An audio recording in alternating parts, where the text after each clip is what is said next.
Today, we will be examining the ghostly phenomena of the Skaill house to endeavor to explain why so many individuals report extranormal experiences here. This is a picture of the Skaill house. The Skaill house was built by Bishop George Bram in 1620. He was forced to leave due to his positive attitudes towards witchcraft, adultery, and incest. The current laird of the property, Malcolm McRae, inherited the house and has been doing renovations.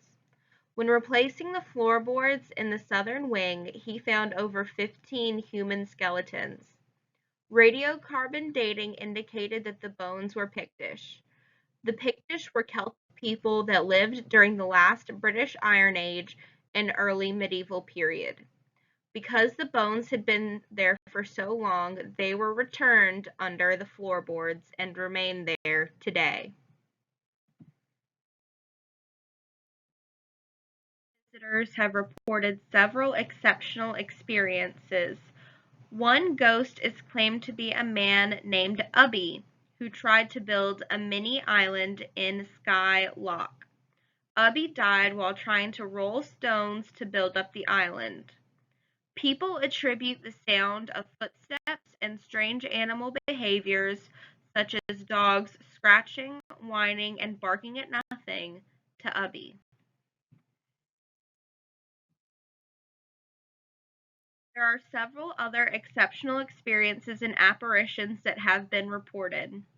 Apparitions such as a man being seen in the main house, a visitor in a bedroom, and a woman in a window have been reported. Visitors also seem to experience the sensation of strange smells. The core features of the Skaill house are apparitions, strange noises, strange animal behaviors, and strange smells. The theories we'll discuss when explaining why individuals are experiencing extranormal experiences at the Skaill house are personality, cognitive, biological, environmental, and parapsychological. An individual's personality influences the likelihood they will experience exceptional experiences. Extroverts are driven to seek out sensory stimulation due to low levels of electrical activity in the cerebral cortex. These lower levels of cortical arousal are conducive to extranormal experiences. Extroverts may also seek out exceptional experiences. Either way, there are strong correlations between extroversion and exceptional experiences. Individuals that are more creative tend to be more open-minded and have rich imaginations. Imaginative absorption is when individuals become fully absorbed in their own thoughts and/or activities. Individuals that are creative and imaginative are more likely to experience exceptional experiences. Neurotic individuals are more prone to negative moods. They may use paranormal beliefs to soothe anxiety about the future, giving the individual a greater sense of control. A good example would be tarot. Another theory is that the stronger emotional states inherent in neurotics make them more susceptible to paranormal beliefs. Locus of control refers to the degree to which individuals perceive their behavior to be in their control or beyond their control. Individuals with an external locus of control that believe outcomes are beyond their control are more likely to hold paranormal beliefs. Schizotypy is a disposition towards developing schizophrenia. There are 4 factors of schizotypy: positive, cognitive, disorganization, negative, and impulsive nonconformity. Positive schizotypy is most associated with extranormal experiences and consists of magical thinking, hallucinations, paranormal experiences, and altered perceptual experiences. There are two biological theories for why people have exceptional experiences.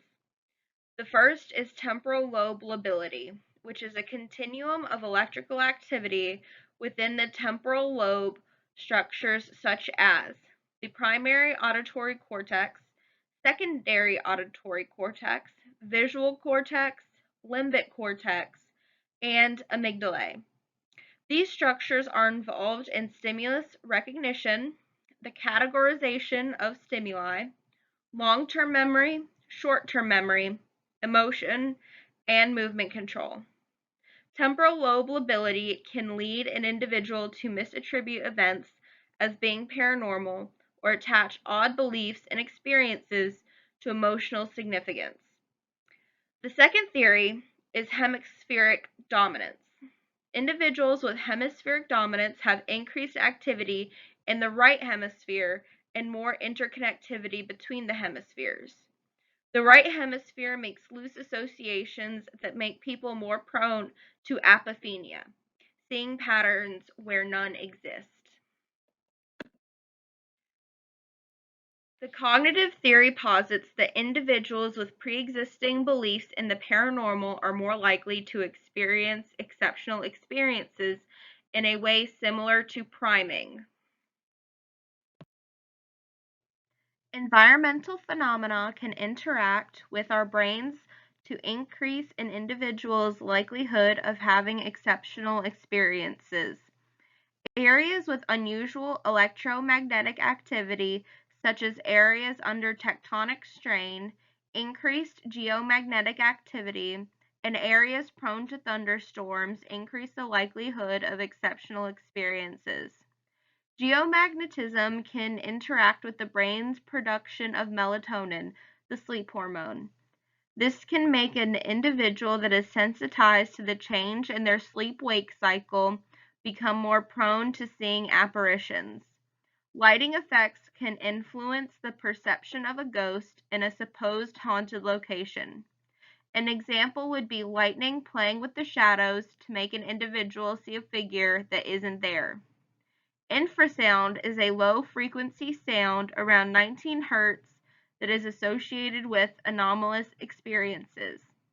It can cause vibrations in the eye, resulting in blurred vision, and it can cause hyperventilation or breathing too fast, which can result in dizziness.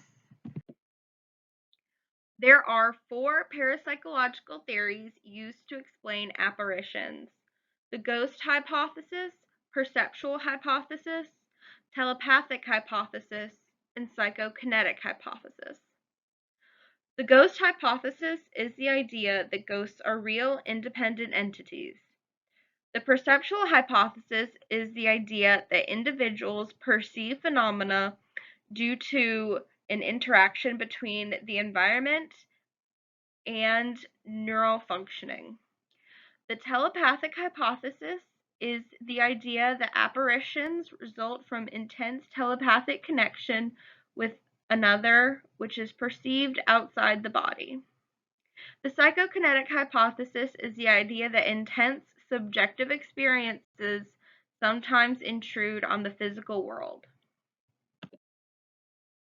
I know this sounds like a cop-out, but no single theory can best explain the phenomena experienced at the Skaill house. In my opinion, the best fit would be the interplay between environmental, personality, biological, and cognitive theories. The Skaill house is in Orkney, which is very windy, foggy, and prone to storms. The weather makes apophenic apparitions a good possibility.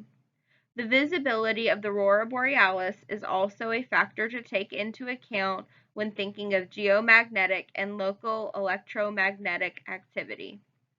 Animals' behavior, such as experienced in the Skaill house, can be influenced by these fluctuations in geo and electromagnetic fields. As for strange noises and smells, the temporal ability theory posits that the temporal lobe structures, such as the auditory and olfactory cortexes, can be affected by increased electricity in the temporal lobe. I find that personality and cognitive theories best cover the individualistic side of why individuals are susceptible to the environmental and possible biological influences of why they have exceptional experiences at the Skaill house.